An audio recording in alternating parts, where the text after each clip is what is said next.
ఇంట్లో పెట్టుకుంటే డబ్బులు దొంగోడు ఎత్తుకెళ్ళిపోతారు మనకు తెలియకుండా అని చెప్పి తీసుకెళ్ళి బ్యాంకులో వేస్తున్నాం డబ్బులు. ఇప్పుడు బ్యాంకులో 10 రకాలైన దొంగలు బయలుదేరారు. ఒకడు బెదిరించి కొట్టేస్తాడు, ఒకడేమో లింక్ పంపించి కొట్టేస్తాడు, ఒకడు మోసం చేసి కొట్టేస్తాడు, ఒకడు ఎలాగోలా ఎలా వీలు కుదిరితే అలా కొట్టేస్తారు. నిన్న విజయవాడ మాజీ మేయర్ గారు వారి సతీమణి అకౌంట్ నుంచి వారి చేత ఓపెన్ చేయబడిన ఒక అకౌంట్ జమ్మూ కాశ్మీర్లో ఉంది. ఆ అకౌంట్కి 20 లక్షల రూపాయలు వాళ్ళ ఎఫ్డిఆర్ని ట్రాన్స్ఫర్ చేసి అక్కడి నుంచి వేరే అకౌంట్కి ట్రాన్స్ఫర్ చేసి పట్టుకెళ్ళిపోయారు. అంటే సైబర్ దొంగలు, ఈ దొంగలు ఎక్కువైపోయారు. అంటే డబ్బు మళ్ళీ ఇంట్లో పెట్టుకోవాల్సిన పరిస్థితులు వచ్చేసినాయి.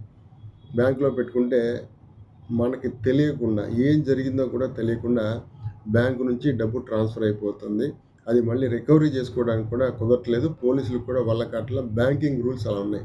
దీంట్లో బ్యాంకింగ్ చేసే వాళ్ళ ప్రమేయం కూడా ఉందని నా అనుమానం. అంటే బ్యాంకర్స్ యొక్క ప్రమేయం కూడా కాస్తో కోస్తో లేకుండా ఈ సైబర్ దొంగలు వీళ్ళందరూ సైబర్ దొంగతనాలు చేయలేరు. కాబట్టి నేను చెప్పేది ఏంటంటే ఏ లింకును కూడా క్లిక్ చేయకండి. ఏ డబ్బులు ఊరికే రావు. ఎవరిని మిమ్మల్ని డిజిటల్ అరెస్ట్ చేయలేరు. అట్లాగే ఏ దాంట్లో కూడా అపరిచితుల మాటలన్నీ పెట్టుబడి పెట్టి మోసపోకండి.